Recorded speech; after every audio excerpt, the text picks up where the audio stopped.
సింపుల్‌గా, యమ్మీగా, టేస్టీగా egg puff ఇంట్లో తయారు చేసుకుందామా? అచ్చం రెస్టారెంట్ స్టైల్‌లోనే ఉంటుంది.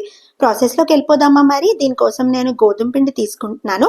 అందులో కొద్దిగా సాల్ట్ అండ్ ఘీ వేసి మంచిగా నీట్ చేసుకున్నాను డోని. దీన్ని 15 మినిట్స్ రిఫ్రిజిరేట్ చేశాను. ఈలోపు ఎగ్‌ని బాయిల్ చేసి హాఫ్‌గా కట్ చేసి పక్కన పెట్టుకున్నా. 15 మినిట్స్ తర్వాత డోనిలాగా నీట్ చేసి రోల్ చేసుకొని బటర్ అప్లై చేసి ఇలా ఫోల్డ్ చేసుకున్నాను. దీన్ని ఇంకో 10 మినిట్స్ రిఫ్రిజిరేట్ చేశాను. ఆఫ్టర్ 10 మినిట్స్ మళ్ళీ ఇలాగ ఫోల్డ్ చేసుకుంటూ ఇలా నీట్ చేసుకోవాలి, రోల్ చేసుకోవాలి. ఇలా స్లైసెస్‌లో కట్ చేసి పక్కన పెట్టుకోండి.